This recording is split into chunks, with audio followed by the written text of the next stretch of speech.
ಸಾಧನೆಯ ಮೈಲಿಗಲ್ಲು ಅಂತ ತಪ್ಪಾಗಲಾರದು. 2 ಹೊಸ ಕೋರ್ಸ್ಗಳನ್ನು AICTEಯಿಂದ ಮಂಡ್ಯ ವಿಶ್ವವಿದ್ಯಾಲಯಕ್ಕೆ ಅಪ್ರೂವ್ ಮಾಡೋ ವಿಷಯವನ್ನು ನಮ್ಮೊಂದಿಗೆ ಹಂಚಿಕೊಳ್ಳಿಕ್ಕೆ ಮತ್ತು ಈ ನಾಡಿನ ಮಂಡ್ಯ ಜಿಲ್ಲೆ ಮತ್ತು ಕರ್ನಾಟಕ ರಾಜ್ಯದ ಎಲ್ಲರಿಗೂ ಎಲ್ಲ ವಿದ್ಯಾರ್ಥಿಗಳಿಗೆ ಈ ವಿಷಯವನ್ನು ಮುಗಿಸಬೇಕು ಅನ್ನೋ ಉದ್ದೇಶದಿಂದ ಮಂಡ್ಯ ವಿಶ್ವವಿದ್ಯಾಲಯದ ಮಾನ್ಯ ಕುಲಪತಿಗಳಂತಹ ಪ್ರೊಫೆಸರ್ ಸುಚಿತಾ ಸರ್ ಅವರು ಈ ಒಂದು ಪತ್ರಿಕಾಗೋಷ್ಠಿಯನ್ನು ನಡೆಸಿಕೊಳ್ಳಿಕ್ಕೆ ಅಂತೇಳಿ ಆಗಮಿಸಿದ್ದಾರೆ. ಹಾಗೆ ಮಂಡ್ಯ ವಿಶ್ವವಿದ್ಯಾಲಯದ ಗವರ್ನರ್ ನಾಮನಿರ್ದೇಶನ ಸಿಂಡಿಕೇಟ್ ಸದಸ್ಯರಾದಂತಹ ಪ್ರೊಫೆಸರ್ ನಾಗರಾಜ್ ಸರ್ ಅವರು ಕೂಡ ಆಸೀನರಾಗಿದ್ದಾರೆ. ಹಾಗೆ ಮತ್ತೋರ್ವರು ಪ್ರೊಫೆಸರ್ ನಾಗರಾಜ್ ಅವರು, ಹಾಗೆ ಮತ್ತೋರ್ವ ಸಿಂಡಿಕೇಟ್ ಸದಸ್ಯರಾದಂತಹ ಡಾಕ್ಟರ್ ಸುರೇಶ್ SL ರವರು, ಭಾರತಿ ಕಾಲೇಜು ಪ್ರಿನ್ಸಿಪಾಲ್ ಅವರು, ಹಾಗೆ ಮಂಡ್ಯ ವಿಶ್ವವಿದ್ಯಾಲಯದ ರಿಜಿಸ್ಟ್ರಾರ್ ಇವ್ಯಾಲ್ಯೂಯೇಷನ್ ನಾನು ಪ್ರೊಫೆಸರ್ ಟಿ ಯೋಗ ನರಸಿಂಹಾಚಾರಿ, ಹಾಗೆ ಕಾಮರ್ಸ್ ವಿಭಾಗದ ಪ್ರಾಧ್ಯಾಪಕರಾದಂತಹ ಪ್ರೊಫೆಸರ್ ದಿಲ್ಶಾದ್ ಬೇಗಂ ಅವರು, ಹಾಗೆ doctor Dilshad Begum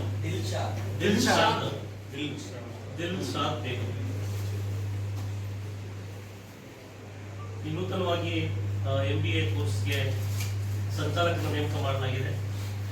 doctor Girish MC ಅವರು ಕೂಡ ಆಗಮಿಸಿದ್ದಾರೆ. ಮತ್ತು ಹೊಸ MCA ಕೋರ್ಸ್ಗೆ ಸಂಚಾಲಕನಾಗಿ ಡಾಕ್ಟರ್ ಪ್ರೇಮ್ಸಿಂಗ್ ಅವರನ್ನ ನಿಯೋಜನೆ ಮಾಡಲಾಗಿದೆ. ಅವರು ಕೂಡ ಆಗಮಿಸಿದ್ದಾರೆ. ಎಲ್ರಿಗೂ ಸ್ವಾಗತ ಮಾಡ್ತಾ ಇದ್ದೇನೆ. ಮತ್ತು ತಮ್ಮೆಲ್ಲರೂ ಕೂಡ ತಮ್ಮೆಲ್ಲ ಉದ್ದೇಶಿಸಿ ಮಾತಾಡಬೇಕು ಅಂತೇಳಿ ಮಾನ್ಯ ಕುಲಪತಿಗಳು ಮನವಿ ಮಾಡ್ತಾ ಇದ್ದಾರೆ. ಎಲ್ರಿಗೂ ನಮಸ್ಕಾರ. ಈ ಪತ್ರಿಕಾಗೋಷ್ಠಿಯಲ್ಲಿ ಆಸೀನರಾಗಿರ್ತಕ್ಕಂಥ ಪರೀಕ್ಷಾ ನಿಪುಣ ಶಿಕ್ಷಕರೇ, ಸಿಂಡಿಕೇಟ್ ಸದಸ್ಯರೇ ಮತ್ತು ನಮ್ಮ ವಿಭಾಗಗಳ ಮುಖ್ಯಸ್ಥರೇ ಹಾಗೂ ಪತ್ರಿಕಾ ಮಾಧ್ಯಮ ಮಿತ್ರರು, ಈ ಪತ್ರಿಕಾಗೋಷ್ಠಿಯ ಬಹುಮುಖ್ಯವಾದ ಉದ್ದೇಶ ಮಂಡ್ಯ ವಿಶ್ವವಿದ್ಯಾನಿಲಯದಲ್ಲಿ 2025-26ನೇ ಶೈಕ್ಷಣಿಕ ಸಾಲಿನಿಂದ AICTEಯಿಂದ ಅನುಮೋದನೆಯಾಗಿರ್ತಕ್ಕಂಥ MCA ಮತ್ತು MBA ಕೋರ್ಸ್ಗಳನ್ನು ಪ್ರಾರಂಭ ಮಾಡೋದ್ರ ಬಗ್ಗೆ. ಮಂಡ್ಯ ವಿಶ್ವವಿದ್ಯಾಲಯ 2019ರಲ್ಲಿ ಏಕೀಕೃತ ವಿಶ್ವವಿದ್ಯಾಲಯವಾಗಿ ಪ್ರಾರಂಭ ಆಯಿತು.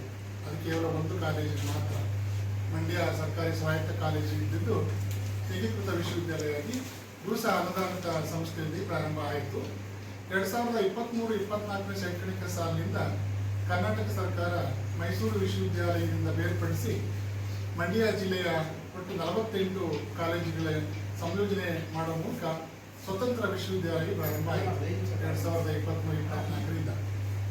ಈಗ ನಾನು ಪ್ರಭಾರ ಕುಲಪತಿಗಳಾಗಿ ಅಧಿಕಾರ ವಹಿಸಿಕೊಂಡ ನಂತರ ಪ್ರಪ್ರಥಮವಾಗಿ ನಾನು ಪ್ರಾರಂಭ ಮಾಡಿದ್ದು ನಮ್ಮ ಮಂಡ್ಯ ಜಿಲ್ಲೆಯ ಗ್ರಾಮೀಣ ಭಾಗದ ವಿದ್ಯಾರ್ಥಿಗಳಿಗೆ ಅನುಕೂಲ ಆಗುವ ನಿಟ್ಟಿನಲ್ಲಿ MCA ಮತ್ತು MBA ಕೋರ್ಸ್ಗಳನ್ನು ಪ್ರಾರಂಭ ಮಾಡಬೇಕು ಅಂತ ನಾವು ಡಿಸೆಂಬರಲ್ಲಿ ಅಪ್ಲಿಕೇಶನ್ ಹಾಕಿದ್ವಿ.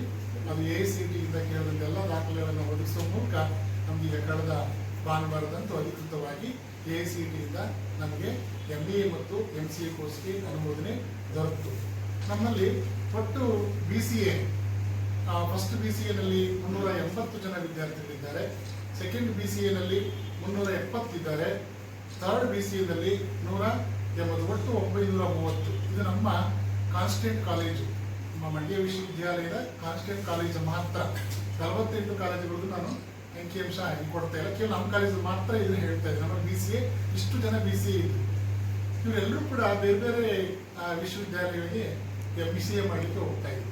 ಹೀಗಾಗಿ ನಮ್ಮ ವಿದ್ಯಾರ್ಥಿಗಳಿಗೆ ಇದು ಅನುಕೂಲ ಆಗ್ತದೆ. ಈ ಸರ್ಕಾರದ ಕೋಟಾದ ಅಡಿಯಲ್ಲಿ ಏನು ಶುಲ್ಕವನ್ನು ನಿಗದಿ ಮಾಡಿದ್ದಾರೆ ಆ ಶುಲ್ಕದ ಆಧಾರದಲ್ಲಿ, ಕಡಿಮೆ ಶುಲ್ಕದ ಆಧಾರದಲ್ಲಿ ನಮ್ಮ ವಿದ್ಯಾರ್ಥಿಗಳಿಗೆ ಅನುಕೂಲ ಆಗುತ್ತೆ. ಇದೊಂದು ಕಾಲೇಜಲ್ಲ, ಇಡೀ 48 ಕಾಲೇಜಿರ್ತಕ್ಕಂಥ BCA ವಿದ್ಯಾರ್ಥಿಗಳು MCAಗೆ ಅಪ್ಲಿಕೇಶನ್ ಹಾಕ್ಬೋದು.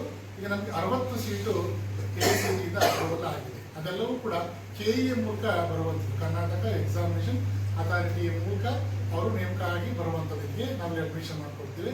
60 ಸೀಟಲ್ಲಿ ಎಷ್ಟು ಉಳಿತದೆ ಆ ಉಳಿಕೆ ಸೀಟನ್ನು ನಾವು ಸ್ಕೀಮ್ B ಅಂತ ಮಾಡಿಕೊಂಡು ನಾವೇ ವಿಶ್ವವಿದ್ಯಾಲಯಕ್ಕೆ ಪ್ರವೇಶಾತಿ ಪರೀಕ್ಷೆಯನ್ನು ಮಾಡೋ ಮೂಲಕ ನಾವು ನೇಮಕ ಮಾಡ್ಕೊಳ್ಳೋದು. ಅದರಲ್ಲೂ ಕೂಡ ಕ್ಲೋಸ್ಡ್ ಸಿಸ್ಟಮ್ ಅಂತ ಇರುತ್ತೆ, SC ST ಸರ್ಕಾರದ ಏನಿದೆ ಅದರ ಅಡಿಯಲ್ಲಿ ಮಾಡಿಕೊಡುವಂಥದ್ದು.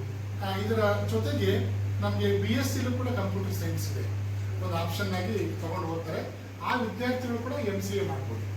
ಅದರಲ್ಲಿ ಈಗ ನಮಗೆ ನಮ್ಮ ಘಟಕ ಕಾಲೇಜಲ್ಲಿ ಫಸ್ಟ್ BSc ನಲ್ಲಿ 60 ವಿದ್ಯಾರ್ಥಿಗಳು ಓದ್ತಾ ಇದ್ದಾರೆ, ಸೆಕೆಂಡ್ BSc ನಲ್ಲಿ 64 ವಿದ್ಯಾರ್ಥಿಗಳು, ಥರ್ಡ್ BSc ನಲ್ಲಿ 60, ಒಟ್ಟು 149 ವಿದ್ಯಾರ್ಥಿಗಳು BSc ನಲ್ಲಿ ಒಂದು ಕಂಪ್ಯೂಟರ್ ಸೈನ್ಸ್ ನೋಡ್ತಿದ್ದಾರೆ.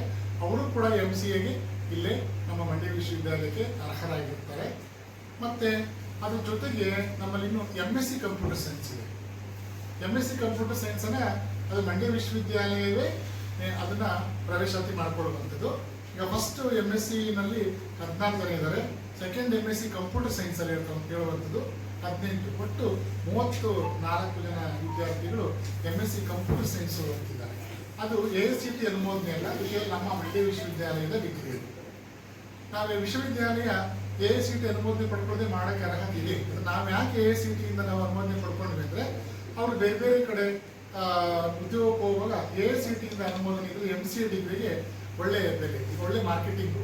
MBAಗೂ ಮತ್ತು MCAಗೂ ಒಂದಿಗೆಲ್ಲ ಗೊತ್ತಿದೆ.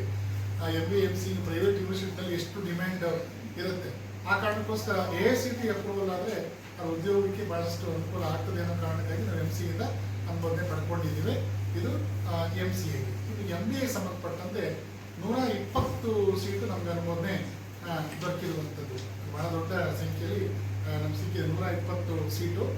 ಅದು KA ಮೂಲಕನೇ ಆಗುವಂಥದ್ದು. ನಮ್ಮಲ್ಲಿ ವಿದ್ಯಾರ್ಥಿಗಳು BCom ಓದಿರುವಂಥವ್ರು, BBA ಓದಿರುವಂಥವ್ರು ಮತ್ತು ಎನಿ ಡಿಗ್ರಿ, ಈ ಮಾಸ್ಟರ್ ಡಿಗ್ರಿ MBAಗೆ ಎನಿ ಡಿಗ್ರಿ ಅಂತ ಇರುತ್ತೆ. ಆದರೆ ಪ್ರಿಫರಬಲಿ ಏನು ಮಾಡ್ತಾರೆ ಅಂದರೆ BCom ಓದಿರುವಂಥವ್ರು ಮತ್ತು BBA ಓದಿರುವಂಥವ್ರು MBAಗೆ ಹೋಗ್ತಾರೆ. ಸೊ MBA ನಮ್ಮದು ಜನರಲ್ MBA, ಅದರಲ್ಲೂ ಬೇರೆ ಬೇರೆ ಆಪ್ಷನಲ್ಸ್ ಇವೆ. ನಾವೀಗ ಸ್ಟಾರ್ಟ್ ವಿತ್ ಪ್ರಾರಂಭಿಕವಾಗಿ ನಾವು ಮಂಡ್ಯ ವಿಶ್ವವಿದ್ಯಾಲಯದಲ್ಲಿ ಜನರಲ್ MBAನ ಪ್ರಾರಂಭ ನಾವು ಮಾಡ್ತಾ ಇದ್ದೀವಿ. ಅದರಲ್ಲಿ ಮತ್ತೆ ಹ್ಯೂಮನ್ ರಿಸೋರ್ಸ್ ಮ್ಯಾನೇಜ್ಮೆಂಟು, ಫೈನಾನ್ಸ್ ಅಂತಿದೆ, ಮಾರ್ಕೆಟಿಂಗ್ ಮ್ಯಾನೇಜ್ಮೆಂಟ್ ಅಂತಿದೆ, ಹಾಸ್ಪಿಟಲ್ ಮ್ಯಾನೇಜ್ಮೆಂಟ್ ಅಂತಿದೆ, ಫೈನಾನ್ಷಿಯಲ್ ಮ್ಯಾನೇಜ್ಮೆಂಟು, ಪೋರ್ಟ್ಫೋಲಿಯೋ ಮ್ಯಾನೇಜ್ಮೆಂಟು, ಇವೆಲ್ಲ ಇದೆ. ಸೊ ಅವೆಲ್ಲ ಮುಂದಿನ ದಿನಗಳಲ್ಲಿ ನೋಡ್ತೀವಿ. ಸ್ಟಾರ್ಟ್ ವಿತ್ ನಾವು ಜನರಲ್ MBA ಡಿಗ್ರಿನ ಪ್ರಾರಂಭ ಮಾಡ್ತಿದ್ವಿ 120. ಈಗ ನಮ್ಮಲ್ಲಿ ಘಟಕ ಕಾಲೇಜಿನಲ್ಲಿ ಈಗ ಫಸ್ಟ್ BCom ಅಲ್ಲಿ 415 ಜನ ಇದ್ದಾರೆ. 5 ಸೆಕ್ಷನ್ ನಾವು ಮಾಡಿದ್ದೇವೆ. ಒಂದು ಸೆಕ್ಷನ್ ಮಿನಿಮಮ್ ಆದರೂ 100 ವಿದ್ಯಾರ್ಥಿಗಳಿಗೆ ಮಿತಿಗೊಳಪಟ್ಟು ನಾವು 5 ಸೆಕ್ಷನ್ ಮಾಡಿದ್ದೀವಿ. ಸೆಕೆಂಡ್ BCom ಅಲ್ಲಿ 380 ವಿದ್ಯಾರ್ಥಿಗಳು ಇದ್ದಾರೆ, 4 ಸೆಕ್ಷನ್ ಇದೆ. ಥರ್ಡ್ BCom ಅಲ್ಲಿ 397 ವಿದ್ಯಾರ್ಥಿಗಳಿದ್ದಾರೆ, ಅಲ್ಲೂ ಕೂಡ 4 ಸೆಕ್ಷನ್ ಇದೆ. ಒಟ್ಟು 1191 ವಿದ್ಯಾರ್ಥಿಗಳಿದ್ದಾರೆ ಒಟ್ಟು BComಗೆ. ಸೊ ಅವರೆಲ್ಲರೂ ಕೂಡ MBA ಮಾಡಲಿಕ್ಕೆ ಅರ್ಹರು. ಅವ್ರು MComಗಾದ್ರೂ ಹೋಗ್ಬೋದು, MBAಗಾದ್ರೂ ಹೋಗ್ಬೋದು. MCom ನಮ್ಮಲ್ಲಿ MCom ಕೂಡ ಇದೆ. ಸೊ MCom ಅಲ್ಲಿ 75 ಜನ ಫಸ್ಟ್ ಇಯರ್ ಇದ್ದಾರೆ, ಸೆಕೆಂಡ್ ಇಯರ್ ಅಲ್ಲಿ 96 ಜನ, 176 ಜನ MCom ಇದ್ದಾರೆ. ಸೊ ಅವರ ಆಯ್ಕೆಗಳು. ನಾನು ಈ ಪತ್ರಿಕಾಗೋಷ್ಠಿ ಮೂಲಕ ನಾನು ವಿದ್ಯಾರ್ಥಿಗಳಲ್ಲಿ ಮತ್ತು ಒಟ್ಟು ನಮ್ಮ ಮಂಡ್ಯ ಜಿಲ್ಲೆಯ 48 ಕಾಲೇಜುಗಳಿಗೆ ಪ್ರಾಂಶುಪಾಲರಿಗೆ ಮತ್ತು ಆಡಳಿತ ಮಂಡಳಿಗೆ ವಿನಂತಿ ಮಾಡ್ಕೊಳ್ಳೋದೇನಪ್ಪ ಅಂತಂದ್ರೆ, ಮಂಡ್ಯ ವಿಶ್ವವಿದ್ಯಾಲಯದಲ್ಲಿ ಸರ್ಕಾರಿ ಕೋಟಾದ ಅಡಿಯಲ್ಲಿ, ಸರ್ಕಾರದ ಶುಲ್ಕದ ಅಡಿಯಲ್ಲಿ ವಿದ್ಯಾರ್ಥಿಗಳಿಗೆ ಸೀಟ್ ದೊರಕ್ತಾ ಇದೆ. ಅವರೆಲ್ಲರೂ ಕೂಡ ಇಲ್ಲೇ ಈ ಸದುಪಯೋಗ ಪಡ್ಕೋಬೇಕು. ಅದ್ರ ಜೊತೆಗೆ BBA ಕೋರ್ಸ್ ಕೂಡ ನಮ್ಮಲ್ಲಿ ಪ್ರಾರಂಭ ಮಾಡಿದ್ದೀವಿ ನಾವು. BBAಗೆ ಫಸ್ಟ್ BBAಗೆ 57 ಜನ ಇದ್ದಾರೆ, ಸೆಕೆಂಡ್ BBAನಲ್ಲಿ 60 ಇದ್ದಾರೆ, ಥರ್ಡ್ BBAನಲ್ಲಿ 46, ಒಟ್ಟು 163 ಜನ BBA ಕೋರ್ಸನ್ನು ಓದ್ತಾ ಇದ್ದಾರೆ. ಮೊದಲು BBAಗೆ ತುಂಬಾನೇ ಡಿಮ್ಯಾಂಡ್ ಇರ್ತಾ ಇತ್ತು. ಈಗ BBAಗೆ ಇತ್ತೀಚಿನ ದಿನಗಳಲ್ಲಿ ಸ್ವಲ್ಪ ಕಡಿಮೆ ಆಗಿದ್ದಾರೆ, BCom ತುಂಬಾ ಜಾಸ್ತಿ ಆಗಿದೆ. ಅದ್ರ ಜೊತೆಗೆ BCA ಇಡೀ ಮಂಡ್ಯ ಜಿಲ್ಲೆಯಲ್ಲಿ ನಮ್ಮ ಘಟಕ ಕಾಲೇಜಿನಲ್ಲಿ BCA ತುಂಬಾ ಜನ ವಿದ್ಯಾರ್ಥಿಗಳು ಇರುವಂಥದ್ದು. ಅದು ಜಾಬ್ ಓರಿಯೆಂಟೆಡ್ ಕೋರ್ಸ್ ಅನ್ನೋ ಕಾರಣಕ್ಕಾಗಿ ಅದೆಲ್ಲ ಜವಾಬ್ದಾರಿಯಿಂದ ನಮ್ಮ ಪ್ರೊಫೆಸರ್ ಪ್ರೇಮ್ ಸಿಂಗ್ ಅವರು ನೋಡ್ಕೊಳ್ತಿದ್ದಾರೆ. ನಮ್ಮಲ್ಲಿ 9-7 ಲ್ಯಾಬ್ ಇವೆ. ಹೊಸದಾಗಿ ಲ್ಯಾಬನ್ನು ಸೆಟಪ್ ಮಾಡಿದ್ದೀವಿ, ಕಂಪ್ಯೂಟರ್ ಲ್ಯಾಬನ್ನು. ಮತ್ತು ತೂಬಿಕೆರೆಯಲ್ಲಿ 99 ಎಕರೆ ಇದೆ, ಅಲ್ಲೂ ಕೂಡ 25 ಕಂಪ್ಯೂಟರ್ ಇದೆ, ಸಪ್ರೇಟ್ ಲ್ಯಾಬ್ ಇದೆ. ಸೊ ನಾವು ಕಳೆದ ತಿಂಗಳು ಅದನ್ನು ಕೂಡ ಸುಸಜ್ಜಿತಗೊಳಿಸಿದ್ದೇವೆ. ಈ ಕೋರ್ಸು ನಮಗೆ ಸಿಗ್ತದೆ ಅನ್ನೋ ಕಾರಣಕ್ಕಾಗಿ ಅಲ್ಲಿ ಲೈಬ್ರರಿ ಮತ್ತು ಈ ಕಂಪ್ಯೂಟರ್ ಲ್ಯಾಬನ್ನು ಮಾಡಿದ್ದೇವೆ ಮತ್ತು ಆ್ಯಪಲ್ ಲ್ಯಾಬನ್ನು ಕೂಡ ನಾವು ಮಾಡಿದ್ದೇವೆ. ಈಗ MCAಗೆ ಸೇರುವಂಥ ವಿದ್ಯಾರ್ಥಿಗಳಿಗೆ ಅಂಥ ದೊಡ್ಡ ಸಮಸ್ಯೆಗಳಿಲ್ಲ. ಬೇಸಿಕ್ ಇನ್ಫ್ರಾಸ್ಟ್ರಕ್ಚರ್ ಫೆಸಿಲಿಟೀಸು ನಾವೆಲ್ಲವೂ ಕೂಡ ಕೊಟ್ಟಿದ್ದೇವೆ. ಈಗ ಖಾಸಗಿ ವಿಶ್ವವಿದ್ಯಾಲಯಕ್ಕೆ ನಾವು ಕಂಪೇರ್ ಮಾಡೋಕ್ಕಾಗಲ್ಲ, ಆದರೆ ಸರ್ಕಾರಿ ವಿಶ್ವವಿದ್ಯಾಲಯಕ್ಕೆ ಮೂಲಸೌಕರ್ಯ ವಿದ್ಯಾರ್ಥಿಗಳಿಗೆ ಏನು ಬೇಕು ಅನ್ನುವಂಥದ್ದು. ಅದೇ ರೀತಿ ನಾನು MBA ಮತ್ತು MCAಗೆ ಬೇರೆ ಬೇರೆ ವಿಶ್ವವಿದ್ಯಾಲಯಗಳಿಂದ ಮತ್ತು ಬೇರೆ ಬೇರೆ ದೇಶಗಳಿಂದ ನಾವು ವಿಸಿಟಿಂಗ್ ಪ್ರೊಫೆಸರ್ನ ತರೋ ಒಂದು ಪ್ರಯತ್ನ ನಾನು ಮಾಡ್ತಾ ಇದ್ದೀನಿ. ಈಗ ನಾನು ಕರ್ನಾಟಕ ರಾಜ್ಯ ಸರ್ಕಾರದ ಯೋಜನಾ ಆಯೋಗದ ಸದಸ್ಯನಾಗಿ 5 ವರ್ಷ ವಿಧಾನಸೌಧದಲ್ಲಿ ಕೆಲಸ ಮಾಡಿದ ಅನುಭವದ ಹಿನ್ನೆಲೆಯಲ್ಲಿ ನನಗೆ ಈಗಾಗಲೇ ಒಂದು 40 ದೇಶಕ್ಕಿಂತ ಹೆಚ್ಚು ನನಗೆ ಪ್ರೊಫೆಸರ್ಸು ಪರಿಚಯ ಇರೋದ್ರಿಂದ ಸೊ ಅವರು ಅವರದೇ ಆದಂಥ ಶುಲ್ಕದಲ್ಲಿ ಬಂದು ಹೋಗ್ತಾರೆ. ನಾವು ಕೊಡ್ಲಿಕ್ಕೆ ಅಷ್ಟಿಲ್ಲ ಸರ್ಕಾರದಿಂದ, ಬೇರೆ ಬೇರೆ ಸಂಸ್ಕೃತಿ MOU ಮಾಡ್ಕೊಂಡಿರೋದ್ರಿಂದ ಅವರೆಲ್ಲ ಬಂದು ಒಂದಿನ 2 ದಿನ ಅವರು ವಿಸಿಟಿಂಗ್ ಫ್ಯಾಕಲ್ಟಿಯಾಗಿ ಅವ್ರು ಬಂದು ನಮ್ಮ ಪಾಠ ಮಾಡಿ ಹೋಗ್ತಾರೆ. ನಮ್ಮ ಹುಡುಗರಿಗೆ ಅನುಕೂಲ ಆಗೋ ನಿಟ್ಟಿನಲ್ಲಿ ಈಗಾಗಲೇ ಆ ಪ್ರಕಾರವಾಗಿ ನಾವು 2-3 ಕಾರ್ಯಕ್ರಮ ಮಾಡಿದ್ದೀವಿ. ನಾವು ಕೋಲ್ಕತ್ತಾದಿಂದ ಮತ್ತು ನಮ್ಮ ಕುವೈತಿಂದ ಮತ್ತು ಈಜಿಪ್ಟಿಂದ, ಇರಾನ್ನಿಂದ ಎಲ್ಲ ಕೂಡ ವಿದೇಶಿ ಇವರು ಪ್ರಾಧ್ಯಾಪಕರು ಬಂದಿದ್ದರು. ಒಂದು 2 ದಿನ ಈ ವಿಷಯಗಳ ಬಗ್ಗೆ ಸಾಕಷ್ಟು ಅರಿವು ಮೂಡಿಸಿದರು. ಇದರೆಲ್ಲದರ ಲಾಭ ನಮ್ಮ ವಿದ್ಯಾರ್ಥಿಗಳಿಗೆ ದೊರಕುತ್ತೆ. ಇದು ನಿಜವಾಗ್ಲೂ ಈಗಾಗಲೇ ನಮ್ಮ ಕುಲಸಚಿವ ಪ್ರೇಕ್ಷಾಂಗ ಹೇಳೋದಾಗಿ ಒಂದು ಐತಿಹಾಸಿಕ ಹೆಜ್ಜೆ ಅಂತ 2023 ಸರ್ಕಾರಕ್ಕೆ ನಾವು ಪತ್ರ ಬರೆದಿದ್ವಿ. ಸರ್ಕಾರ ಕೂಡ ಅದು ಅನುಮತಿ ಕೊಟ್ಟಿತ್ತು. ನಮ್ಮದು ಮಾತೃ ವಿಶ್ವವಿದ್ಯಾಲಯ ಮೈಸೂರು ವಿಶ್ವವಿದ್ಯಾಲಯ, ಆ ಮೈಸೂರು ವಿಶ್ವವಿದ್ಯಾಲಯದ ಪ್ರನಿಯಮಗಳ ಅನುಸಾರ ನೀವು ಮಾಡಿ ನಿಮ್ಮ ಪ್ರನಿಯಮಗಳು ಮಾಡ್ಕೊಳ್ಬಹುದು ಅಂತ ಅದರ ಅಡಿಯಲ್ಲಿ ನಾವು AICTEಗೆ ಬರೆದಿವಿ. AICTE ಅಪ್ರೂವಲ್ ಕೊಟ್ಟಿದೆ. ಇದು ನಮಗೆ ನಮ್ಮ ಮಂಡ್ಯ ಜಿಲ್ಲೆಯ ವಿದ್ಯಾರ್ಥಿಗಳಿಗೆ ಬಹಳಷ್ಟು ಅನುಕೂಲ ಆಗುತ್ತೆ. ಇದುವರೆಗೂ ಸರ್ಕಾರದ MBA ಮತ್ತು MCA ಇರಲಿಲ್ಲ. AICTEಯಿಂದ ಅಪ್ರೂವಲ್ ಆಗ್ತಕ್ಕಂಥ VTU ಒಂದು 2 ಇರಬೇಕು ಮಂಡ್ಯ ಜಿಲ್ಲೆಯಲ್ಲಿ, 2-3 ಗೊತ್ತಿರೋ ಹಾಗೆ ಆಯ್ತಾ. ಆದರೆ ವಿಶ್ವವಿದ್ಯಾನಿಲಯದಲ್ಲಿ ಸರ್ಕಾರದ MBA MCA ಇದೇ ಪ್ರಥಮ. ಹೀಗಾಗಿ ನಮ್ಮ ಮಂಡ್ಯ ಜಿಲ್ಲೆಯ ನಮ್ಮ ಬಡ ಮಕ್ಕಳಿಗೆ ಅನುಕೂಲ ಆಗುತ್ತೆ. ಯಾರ್ಯಾರು ಸರ್ಕಾರ ಕೋಟದ ಅಡಿಯಲ್ಲಿ MBA MCA ಮಾಡಬೇಕು ಅಂತಿದ್ದಾರೆ ಅವರೆಲ್ಲರೂ ಕೂಡ ಇದು ಒಳ್ಳೆಯ ಅವಕಾಶ.